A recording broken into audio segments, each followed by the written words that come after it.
Very weird. T3 Media. Welcome to Talking Through the Media, your home for entertainment news and reviews by fans for fans. I want you guys to remember to hit that like and subscribe button. You can also support the channel by becoming a member and being a sponsor on our Patreon for exclusives that we share throughout the week. And send us your thoughts because, we always want to hear them. I am Chris Fagan, the host with the most.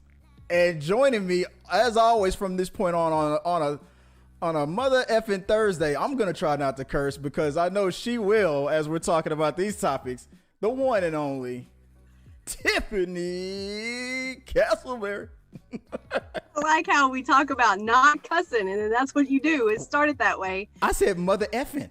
I know, but you got it in my head now. I can't promise that it's not going to happen. Okay, censors. The censor board is prepared, and the FCC is ready to shut us down. But we got guys. What are we going to talk about today? Well, what was the topics of today? We got some stuff. We got some things that's going on with the talk with Sharon Osbourne. A little update with what's going on with her. We're going to give a quick review of the new Netflix film starring Idris Elba. Was it Concrete Cowboy? I like the original title, but we'll talk about that later. And we're gonna go back to what's going on with the Wall Street bets, guys, because there's some monkey business happening right there. You see what I did there? You see what you did? I was waiting to see how you were gonna do it. That's so funny. Like I said, guys, we got 3 topics that we're gonna go through, and hopefully I won't embarrass myself like I did last time and stumble over my words here. I got my glasses on this time. I'm gonna read these things, and hopefully Tiffany won't make fun of my awkwardness the whole time I'm doing it. All right. No promises. Let's go. Let's get started on the first topic of the day. I usually say the week, but hey, we might be transitioning to a daily thing. Let's just see how it goes. This is a trial period right here. I'm a likable person. I figure that should help you. Exactly. So when I said trial, I meant I'm the one that's on the chopping block actually. So I'm getting pushed to the background as Tiffany, Amy, Amanda, and everybody's gonna start taking over the show. A little less this and a little more, that. Yeah. Exactly. All right. From Deadline, the talk will remain dark this week and will return to originals next Tuesday. The daytime talk show had previously canceled its Monday and Tuesday live show and was supposed to have a new episode yesterday on the 17th. This coming Friday and Monday were already going to be preempted due to the NCAA Tournament. The news comes amid shocking new allegations against Osbourne that she had used offensive language, including racial epithets towards former co-host Julie Chen, as well as lesbian slurs when referring to her former co-host producer Sara Gilbert. During Wednesday's episode of the talk, Sharon Osbourne became emotional and combative during a discussion with her co-host about her public support for Piers Morgan following his comments about Meghan Markle and being perceived. And how she was being perceived. Sheryl Underwood noted that while you are standing by your friend, it appears that you are giving validation or safe haven to something that he had uttered that is racist. Among his most incendiary remarks, Morgan said she did not believe Markle's suicide thoughts. That's just a little bit of what she had to say and when Piers Morgan had to talk about. So, now that we've gotten a little bit of an update of what's been going on with Piers Morgan again, he's back in the news again, and his bestie, I guess, Miss Underwood, had to kind of put herself out there and showing him a little support. And now Osbourne, not Underwood. Osbourne, because they're both Sheryl Underwood and there's Sharon Osbourne. You can tell that I watch the talk every damn day, right? But you were but before we got started live, you was sharing a little bit of your thoughts of, is this her being thrown under the bus? Well, I just don't understand how she was blindsided. Piers was all over the media, right? News, entertainment, all over social media. He was everywhere. Everybody knew or was hearing about what he had said. Right. You and I had a conversation about this last week. So I don't understand how she would have been blindsided unless she just wasn't told beforehand that was going to be a question. Oh, but it's not like she didn't know what was going on. Exactly. And that was what a lot of people, I was watching some clips from, what's his name? The radio host for the Breakfast Club. It's called Charlemagne, calls himself Charlemagne the God on the Breakfast Club. Shout out to the Breakfast Club. Okay. He said the exact same thing you're saying. He's like, everybody knows that a lot of people know that they're friends, Piers Morgan and Sharon, and it was like you said, it was all over the news. And the talk is a show about people talking about the latest hot topic, like what we do here. We talk about the latest trending news. So right. you had to know it was coming. And not only did she not get blindsided, she tweeted about this before the episode before her show started. She tweeted about this on her own channel about support and everything. So you knew that this was a hot topic. So you knew it was a possibility of being asked about it. But in her again, I think it goes back to she didn't have time to prep. They didn't say, hey, we're going to ask you about this. So she didn't have her talking points probably prepared for it. That's why. Because during the argument, the fiery back and forth, I guess, with Underwood and her, she mentioned, like, don't you start crying because I should be the one that should be crying. She was referring to the last time something like this happened when one of the ladies were, quote unquote, blindsided and she got emotional. She began to cry. And I guess she felt like maybe that was bubbling up under the surface for her too. Because she felt like she was being thrown under the bus. So the lady said that they made a pact that no one would ever come out with a hard-hitting question like that without the other person being prepared. And that's where Sharon is saying that she got blindsided. She's like, okay, this is a hot topic, but no one said that we were going to bring this up at the top of the show or something like that. I'm like, okay, well. But is it really hard-hitting? If she's already made comments, if she's friends with him, she's already got her opinion. Right. The only real reality is that her opinion isn't PC'd. Right. She didn't have time to make it appropriate. Right. So shooting off the cuff is apparently not her thing to do. Which, I get it. Hey, I can get in trouble for that stuff too. You bring something up and I'm liable to just all over the place. But like you and I were talking about, like, that's not even, for me. I call that the Kim Kardashian setup for me. There we go. So, all right, we're back. 3, 2, 1. Because you and I had this conversation, and for me, my focus for Piers Morgan is whether you believe her or not. The last thing you want to do with somebody that is talking about suicide is negate them, right? Because if they go and do it, you are going to be the evil villain and you are going to have so much guilt. So I would say err on the side of safety. And if you believe her, don't believe her, support the situation, try to get them help. Say, that way, you did what you were supposed to do. And if they don't do it and it was a cry for help, then that's what it was. But if they do it, then your backside's not on the line when it comes down to it. And you and I, like I said, you and I discussed this. It's just, that's my biggest issue. Yeah. And more than that, going back to Piers Morgan, after hearing about that whole story, and I started to dive deeper into where it all really stemmed from. And it turns out that Piers went on a date with Meghan back in the day. They went out on a date. And I guess that, they spent their evening together. I guess they had dinner or something like that. And he called her a cab or a ride back home. He's like, the date was over. She, very nice and it was fine. He was happy about before that date. He was on cloud nine. They were friends. He talked about her in such a positive light all the time. He was really into her. He wanted to date her. And that night, and so the story goes like this. And this is another thing that Piers Morgan's co-host kind of called out to when that day that he stormed off the set. This is why, because I was like, there has to be a reason. That look on Pierce's face, why he couldn't stand it. And this is why. And this is Pierce's own words. Another interview where he explains, hey, this was before Harry and her got married. He said, is this true that you and Meghan went on a date? And this is from Piers himself. He said, we went on a date. It was fine. We had dinner. We had a great time. We had a good conversation. She was ready to go home for the night. I called her a cab or a Lyft or whatever to go home. Instead of going home, she took the ride to another, like a party or another event where Harry happened to be, and that's where she met Harry, and the rest is history.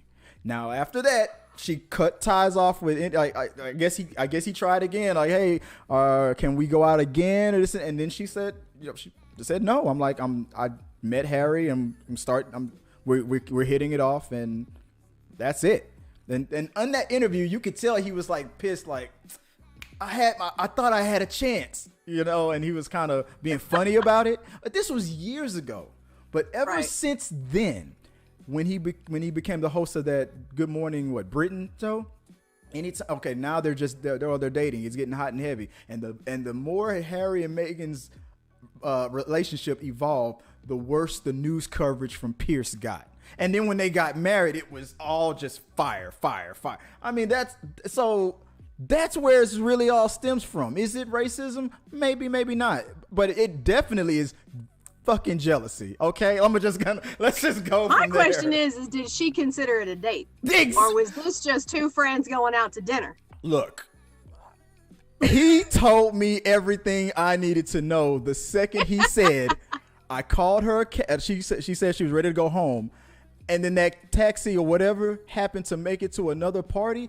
She already what do they call that? That fear of missing out. She already had it in her mind that this FOMO. This was FOMO.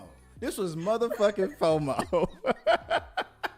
She was sitting there probably stirring that spaghetti, not eating a bite. He was probably chatting away, not noticing that bored look in her eyes, probably like for every woman he's with. and she was like, I heard there's a party up the street. Let me see if I can get my homegirl to call me on the phone. See if Tiffany Castleberry could save me from this. Like, Tiff, go to the bathroom. Tiff, can you call me in 5 minutes? I'm gonna pretend like it's an emergency. You know how it is. Come on. That's girl code. I know nothing. I mean, so that's how I feel. So fast forward to that whole thing about him going off on his show, walking off. He's just butthurt. Exactly. And then Sharon Osbourne felt like she had to defend him. But as butthurt as he was still falling into the whole, I'm not going to not say it wasn't racial, because he didn't have to, he didn't have to attack her as much as he did. Right. Because it's whether it was racism or not, it's going to make people that support her and understand that situation feel like it is. But And it could turn into that. Just because you are okay with her at one point doesn't mean that you might not have those deep-seated feelings. Exactly. Right. Exactly. So and he didn't have to go off on a rant and a tangent every time on national television. And then he couldn't take his comeuppance for 5 minutes from his co-host. Right. He's like, I understand that you had a relationship with her, and I understand that she cut your bitch ass off, and I understand that she didn't want to fuck with you anymore. And he was like, nope, can't do it. No, I can't hear it. Not doing it. I'm walking off. Exactly. I have to keep my dignity. Yeah. As he said. Exactly. Nope. So you understand. But I think what Sharon should have done, if she wants to support her friend, support your friend. Mm-hmm. But, right? So if it's a question about racism, I support him as my friend. I think he went wrong in this direction, or I think he shouldn't have probably said this, or maybe he meant this instead of what everybody took it as. Yeah. Whatever even if you want to justify it, but at least there's some kind of acknowledgement that there's an issue that people are taking up. There's something happening. Right? Like that's one thing that people don't really get. I mean, does the accusation get thrown around a lot, and is it always correct? Maybe not.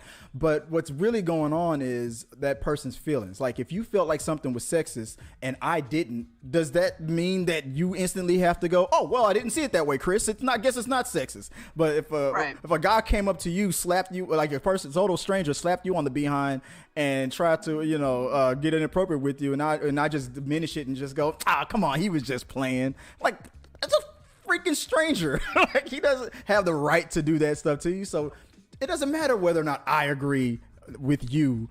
This is, it happened to you. This was your experience, and just the example.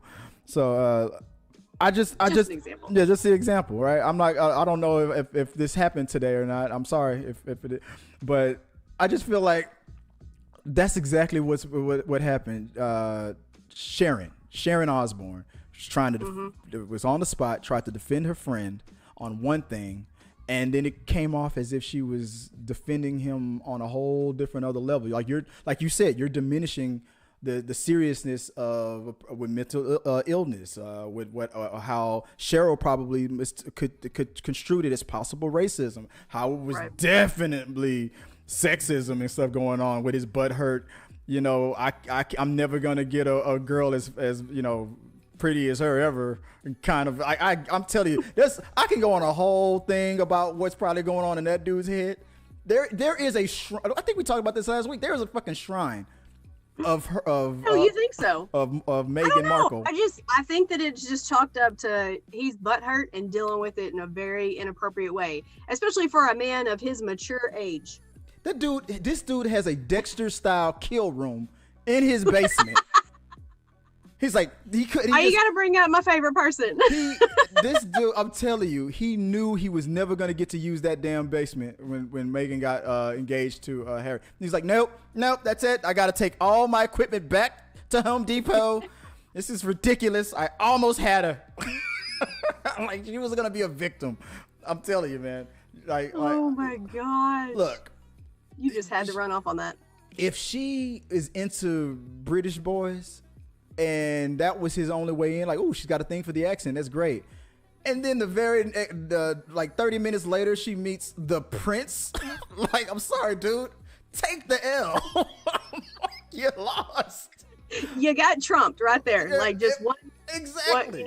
Probably more than like five steps up. If you went on a date with a dude that you were semi okay with, and you're like he's maybe let's see how it goes, and then I call you on the phone and I'm like, girl, there's a party like about 30 minutes from where you are right now, and what's his name from the what's his name, Malcolm from the Young and the Restless, what's his name Shamar Moore. And Shamar Moore is hosting. The fact that you know his character from Young and the Restless. That's the only reference I ever got back in the day growing up. You little ain't Shamar Moore from the Young and the Malcolm from the Young. Okay, but that's the scenario. What would you do? Like, hey, you're on a date with a guy, a dude that you kind of semi okay, let's see where it kind of goes, and then Shamar Moore just asked for you at this other party down the street. What you gonna do? I'm gone. Exactly.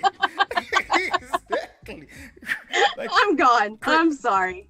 Chris, you're on a date. Not sorry. Chris, you're on a date with this very attractive, very nice young lady, but Holly Berry just asked about you at this party now. Yeah, I've gotta go. Here's a few bucks. Pay for the meal. I'll see you later. I'd have threw my whole wallet down. I'm fucking gone. I know we landed on that one for a long time. Guys, let us know what you guys think about this whole thing with Sharon Osbourne defending her friend. I mean, is it just a friend being a friend? That's great. Or did she really just, write a check that her butt is probably not going to be able to cash? Because now the accusations and stuff are now all open. Like, a lot of stuff is now coming out about Sheryl now. Now a lot of people are coming out. She said that. She was like, oh, it's a pile on now. Now it's everybody's a pile on. Coming out of the woodwork. They're not. I mean, yeah. I mean, there's co-hosts that you work with. Yeah. Now, from my understanding, Sara Gilbert's not the one that came out and said anything, but people have said it about what she said about Sara Gilbert. And other people from Sharon's past who may have had a bad conversation or experience with her now when that stuff starts snowballing, then people have the courage to be like, oh, she said something prejudiced to me, or she said something she hurt my feelings on this thing. It's gonna if there's skeletons in your closet, like I always say on the show, prepare yourself. Oh, for sure, without a doubt. Like, did you hear some of the names that she used for Sara Gilbert and Julie Chen? Yeah, I read about that stuff. I'm like, oh, it was fun while it lasted there. Thank you for being a friend. Oh, yeah. Somebody should see, like the wonton comments for Julie Chen. Julie Chen is a beautiful woman. I mean, I don't care that she's Asian. It makes no difference to me. I think she's absolutely beautiful. Holly Robinson Pete, I think, is also beautiful. Don't really care that she's black. Doesn't bother me. But are we about to have the the conversation about all the other women that you're attracted to again? We're not having that conversation. All right. I'm simply stating that they're both absolutely beautiful women, right? Like, I want to know what the encounter was between Sharon and Holly that made her say that she was ghetto and that they needed to find another funny black woman to be on the episode. I didn't hear. And I'm like, so to me, she sold herself out when she said, you need to find another funny black woman. Yeah. Well, why she got to be black? Why are we focused on that? Why can't it just be, we need to find another funny woman because this one we don't mesh well. Yeah. Yeah, and I would have been like, I know you're not calling me ghetto. Didn't your husband bite the head off of a damn dove? Did you ever see even one episode of their series their reality show that they had? I'm proud to say, how much money in the world you have? There are some people you will never be able to hand class to. I can't. I've seen highlights of certain things when certain topics, like when the Roseanne Barr thing happened, and because what's her name who plays Darlene is on that show. Stuff I've seen little tidbits here. Sara Gilbert. But I'm not gonna break an appointment to catch up to the talk. If I want to have the talk, I'm gonna have it right here on the show with you. But guys, let us know what you guys think about all that. I know we ran long on that one, but me and Tiff, we get fired up. There's a lot of facets. There's a lot of different avenues we could go down. I'm just saying. Piers Morgan, you better calm your ass down. Like she said, no. Stop calling dinner with a friend a date, man. She got 2 babies by this dude now. It's over. Right? Yeah. You're done. You're out. You're done, son.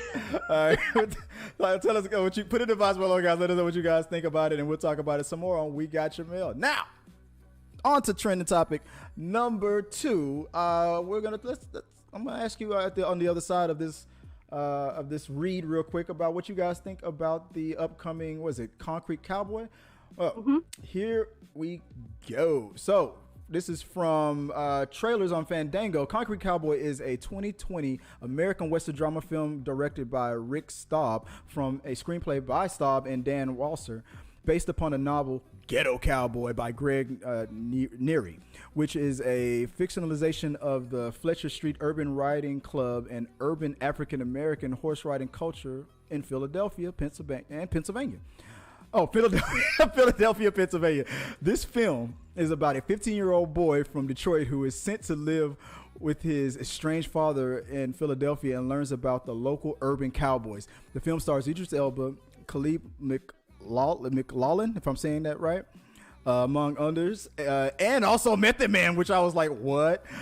Concrete Cowboy had its world premiere in the Toronto International Film Festival on September 13th last year in 2020, and is scheduled to be released on Netflix on the 2nd of April. On review, on Rotten Tomatoes, the film holds an approval rating of 76% based on 42 reviews that have already been submitted, with an average of 6.24 out of 10. The website's critic census reads, well acted and solidly directed, Concrete Cowboy lassos old-fashioned uplifts with the story of a father and a son in this little scene corner of American culture. Now, the reason why I was fascinated about talking about this was because this, believe it or not, could have been my story. My father is a cowboy. He's a ranch hand. He's from the third ward of Houston. I mean, as little as interactions that I had with him coming up, from spending time with my grandmother on that side of the family. Every now and then I would see him out there on the farms and out there. I mean, he is a black cowboy. He is. He's not as much as he used to be. He's up there in the age now. He's he's pretty much retired, just taking it easy. But when I was coming up, I'm gonna tell you right now, if my mom and if I lived in that household, if they had stayed together, my accent would probably be a lot thicker, as thick as it was when I was coming up. But every time I interacted with him, and he still talks like this to this day. I see him. You might have that straw cowboy hat on, like, "Hey, what's up there, dude? Come on over in here. Don't talk to you like that. That southern draw comes out like, come on over here. Hey, what's going on with you now, boy?"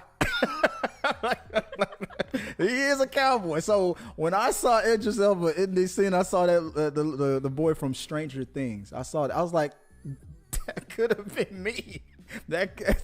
He looks exactly like the way my dad looked.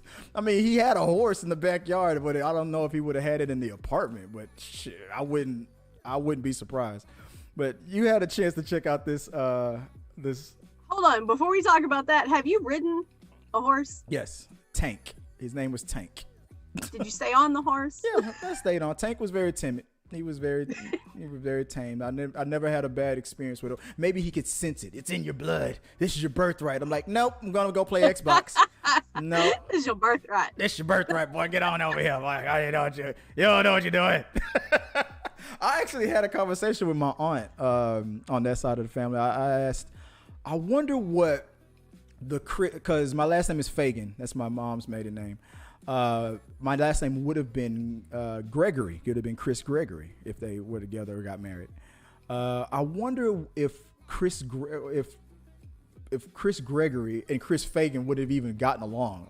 How different they would have been. I feel like these two men would have been totally different men. My aunt disagrees. She's like, no, you silly. Your dad is silly too, and you probably would still have that same silly sense of humor. But then I thought about it a little bit more. Like, yeah, maybe. But Chris Gregory probably definitely could kick Chris Fagan's ass, though. Like, you're already putting him out there like that. Chris Gregory would have been way tougher than Chris. Chris Fagan ain't a punk, but Chris Gregory would have been an ass kicking fool probably. Gosh. If I would have been raised by my dad, look, watch the trailer. You would have seen exactly how I would have been brought up. That was spooky. I watched the trailer. It's good. Like, I'm excited to see something different, like really, really different from Idris. Like, yeah. You know, the women kind of like him. So he all right. I mean, you know, he looked good. He's, you know. That was the only thing you took from the trailer. He looked good. Oh, I mean, there was other things, yeah. The story, the premise. No, it looked good. It looked interesting. I appreciated the note where they said the story you've never heard, like, and it's based on real life. That always intrigues me because I like getting to know different aspects of our country and the world that a lot of people don't know. And if it's put in the proper light, I mean, they make some stuff and they just go crazy with it. And I forgot something that they mentioned in the trailer. I remember hearing a long time ago, and I totally forgot about all over again, about the Lone Ranger, about him being a black man. Right. I forgot about that. I was like, I did remember hearing about that back in the day growing up. So it's funny you said that because I heard the part where they said he was a black man, and then I was completely sidetracked because the kid's like, who's that? I'm like, what? You don't know about the Lone Ranger? The black Lone Ranger, the white Lone Ranger. Like, I mean, it's like it's one of those things. I was like, damn, that's right. Didn't they do a Lone Ranger movie with Johnny Depp? Right? Yeah, yep. Army Hammer. Yep. So technically, everybody was focused on how Johnny Depp was playing a Native American character as a white man. Right. Technically, Army Hammer was playing a black man. Nobody brought it up. I didn't even know. It was like Martin Luther King played by Tom Hanks. Sounds right. Guys, let us know what you guys think about that trailer. Is it interesting? Do you think you guys are gonna go check it out when it comes out on Netflix? I'm gonna see if I can get an advanced screener of it. and see if I can review it early for you guys. So I'll go check it I think out. it'll be good. Or if since it's starring Tiffanys, boyfriend, maybe I'll just send a screener to her and let her review it. I don't think his wife would appreciate that. I respect his marriage. I say what I say. Union. I say what I say.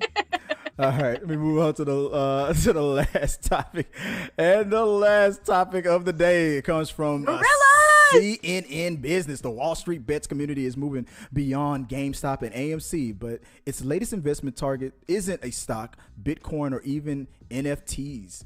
It's gorillas. That's not monkey business. Okay, so my joke did make sense. Okay, members of the Reddit group who gained national attention for their role in pumping up the January trading frenzy of GameStop, AMC, and the meme stock rallied over the weekend to use their earnings to my phone just rang. Symbolically adopt gorillas through donations to the Diane Fossey Gorilla Fund. Why gorillas? It's a bit of an inside joke. Wall Street Bets members refer to themselves and others on the page as apes, as part of the group's internal lingo. The organization's CEO, Tara Stoinski, if I'm saying that correctly, also posted a video to the Wall Street Bets thanking the Redditors who were helping to fuel the donations. She went on to say, "Hi, Wall Street Bets. I was just made aware that you have been adopting gorillas through our website." She said, "I just wanted to say thanks to you so much for this incredible support." So, well, I'm going to correct you. Are you ready? Okay, what did I get wrong this time? All right, so gorillas are not monkeys. They're not.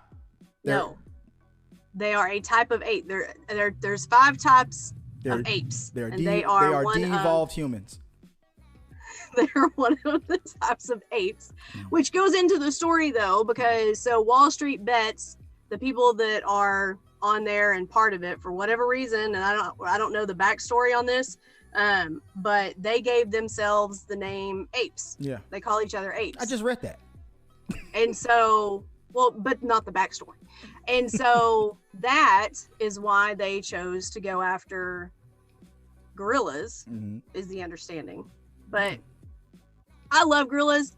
I'm sure I've told you this at some point in our friendship, but my number one bucket list is to be cradled by a silverback gorilla.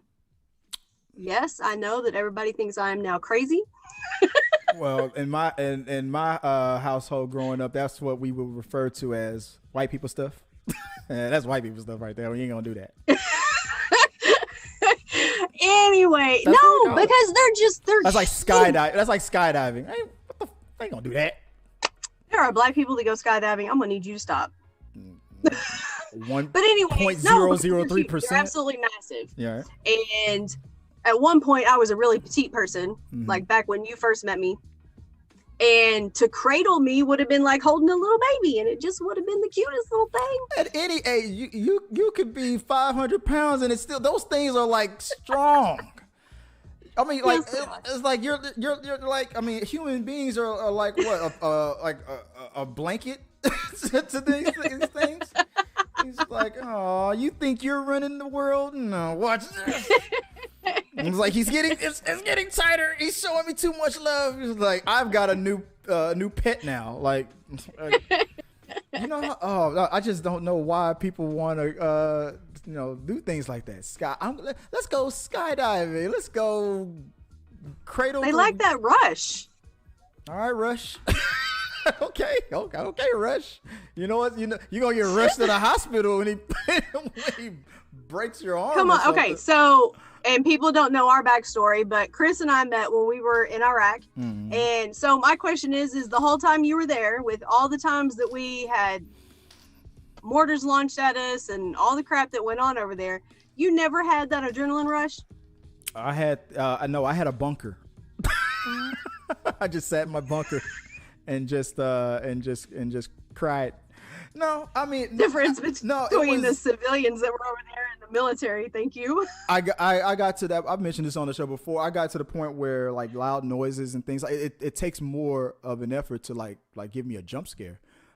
That's what that helped me with. Yeah. I don't jump to like a to like the sounds of things, dropping, blowing up or something like that as much as I did when I first got there. It helped me desensitize that. But did it give me an adrenaline rush? Like, let's go swimming with killer orchids. No, if seals can't make it out of that, I know my ass wouldn't. I don't want to get hit by those fins like poof.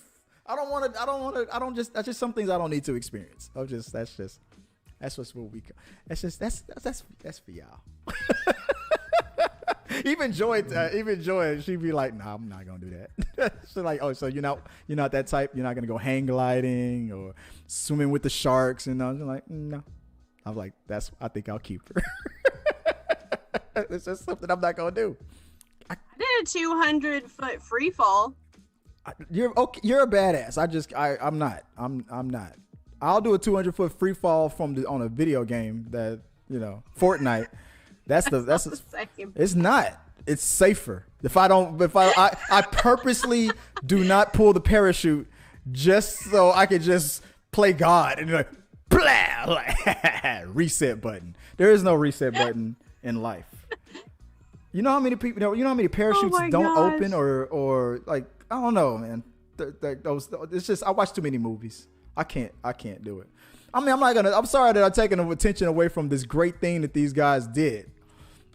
But but when you said get sidetracked. When you said I want to get held by a gorilla, I'm like, why?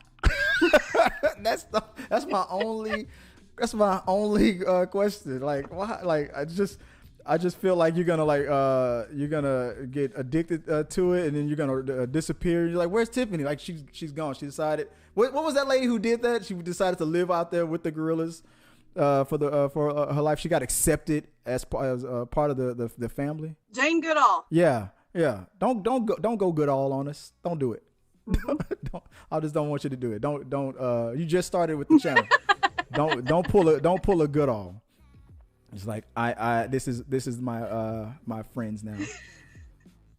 I just feel like you're gonna get carried away with it, but it's a good thing that those guys did. I mean, maybe it's only because they're it's a play on words and they're like we're the apes, so we're gonna donate to apes. That's great, but it's a good cause. I'm glad they could have named themselves. Hey, I mean, I'm impressed. They even donated. Yeah. All the money that those well, they're not all kids, but some of them were kids. I mean, they made a lot of good money, and I think it was like up to 70,000 that she's. When I read the story, I think that's what it was up to at that point. Maybe it's more now. That's good. I mean, it's, the gorilla species it's endangered now, right? Maybe this would help. I mean, I think most exotics are at some point. Yeah. It just depends on what's happening. You get all those crazy poachers and people that want to get trophy kills and stuff like that, so they got to go after things that don't need to be killed. So you don't want trophy kill, you want a trophy hug. That's what you want. You want to get that trophy hug from the gorilla. Like, I want my hug. It's such a weird thing for me to say, to hear out loud. I just want a hug. Like, just go out the door right now. You right in front of the coffee shop. Go hug a stranger. Like no, you don't want that. That's nah. You're right. No, I like animals more than I like people. Okay. Like that tells me where I stand. And like, how about a hug? No. I'm like, wow. Well, you're in Texas and I'm in Idaho, so that's not easy right now anyway. A virtual hug. That's a COVID hug. Virtual hug. We just hug ourselves. Like, come on. There you go. Come on. There you go. See? There we go. You're a fighter. There we go. I got my virtual hug, guys. So that's the. We got one more thing before we go. I wanted to talk about real quick. The Tiffanys. I called it Tiffanys Lost Filter.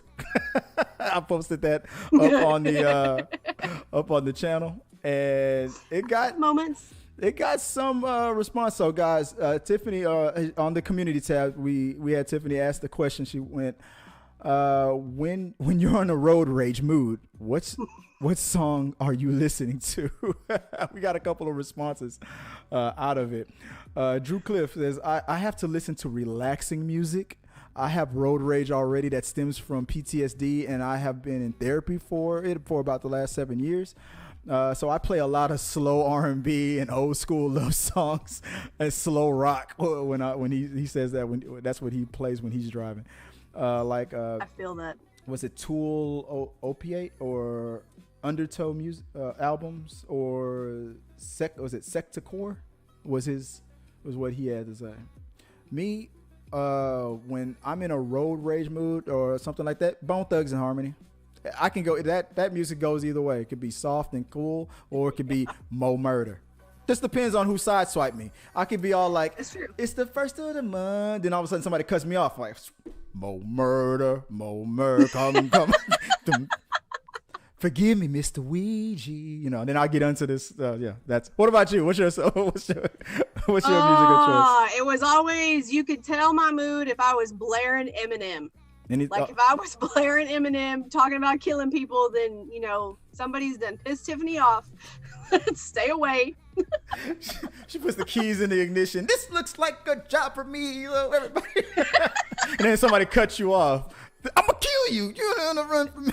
I'm telling you, he's got all kinds of lyrics that would be perfect for it. It's exactly. You start the day off with my name. Then you get sideswiped. Oh man, and it switches to what's that other song with where he kills his ex and dumps her in the river or something like that. That was on the first. Stan. Was that Stan or something? Yeah. Oh yeah. Oh yeah, dear Slim, you sideswipe me on the road, and then I'm gonna follow you. And that's you just narrating the whole time as you're chasing the dude down the street. Guy doesn't even realize what he did to you, but when you're just pummeling him to a pulp, right. The music playing in the background, the song switches. That's why I tell people, I cannot get a CHL. Cannot. Like, I will probably shoot somebody's tires out. Like, so for me, those little mini bats that that you get from like baseball games. Mm-hmm. I was about to pull one up for you because I know I got one here in the Jeep. Yours probably has like nails in it. No, I don't have any nails in it, but that's what I got. I got me a mini bat that I got from the Rangers game years ago because I figured that's safer. I'm not gonna throw that at somebody's car. No. Although. Side note. Okay. So I don't know if I've ever told you this story. Here we go. See, this is where we lose it. So I'd come home on leave. I was driving down 175 in East Texas. There's like nobody on the road. Like there's nobody out that way anyway, but there's nobody on the road. I'm on cruise control in the slow lane because nobody's around. Why do I need to be in the fast lane? This Corvette comes flying out of nowhere. And I'm like, cool, taking advantage of an open road. Okay, seeing what the Corvette can do. Mm-hmm. Then he pulls over in front of me and he hits his brakes. Nah. So I get back into the fast lane. I hit cruise. I chill. I go past him. I wait until I'm probably 2 car lengths in front of him. And then I get back over. I'm not trying to slow him down. I'm not being a jerk at this point. Mm-hmm. He does it again. Look, y'all, I'm not known as the most patient person in the world. And that was kind of my limit. I wasn't going to give him that third chance. So I pulled up next to him and I rolled down my window with my little mini bat in my hand and I was swinging it and I was screaming. He found out how fast that Corvette went. I didn't see him again. Oh. Was it like a younger guy who like a kid or something like that? Didn't know what he was No. Probably around my age. Probably at that point, I don't know. His midlife crisis. 20s, early 30s. His midlife crisis or something was starting up. I was just like. Maybe he was trying to get your attention. He was like, hey, I drive a Corvette. Yeah, so then you pull up next to somebody and you wave or you smile, but you don't pull in front of them and then hit your brakes to slow them down. That doesn't make people happy. That's the equivalent. I wonder if he's cute. That's the equivalent of pulling like the hair. It's our moves. That's why guys still do the car horn honk. Like, bah, bah. Oh, she don't like me. Oh man, forget it. Crap. It still works. Those are classic moves. I don't know. I mean. He was trying. In kindergarten, had a guy pulled my hair, that'd be one thing. But now if a guy walks up and just randomly pulls my hair because he thinks I'm cute, it's not gonna be friendly. Like, he's not gonna make it. Somebody call him an ambulance. Hit the brake in front of your. There's a time and place for pulling hair, and that's not it. All right. See, that trumps my joke that I was about to go to. I can't top that. So that'll do it for this. Knew I was gonna get you on that one. This episode of Talking Through the Media. That's the show, guys. So I'm gonna get through this script real quick before Tiffany just, have you ever seen a black guy blush? You're about to. That's the show, guys. Thanks for watching. Don't forget to support the channel by becoming a subscriber.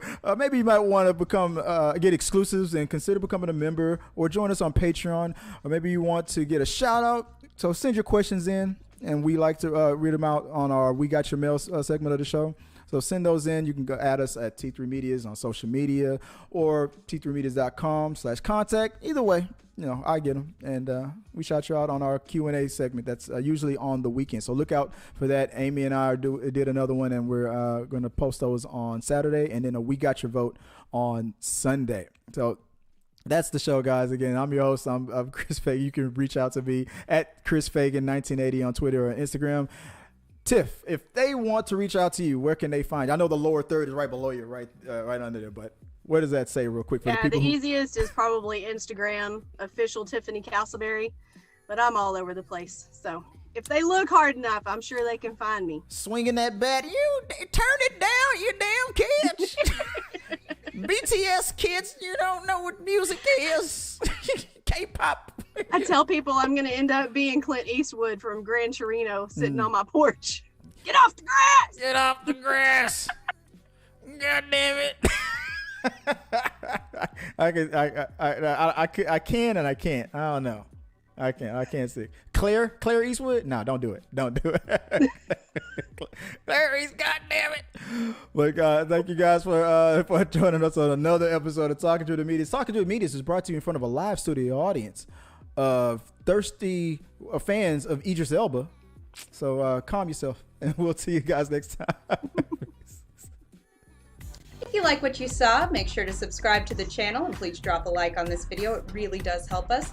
Also, don't forget you can turn on notifications so you don't miss a single review, react, why is that trending, or We Got Your Mail.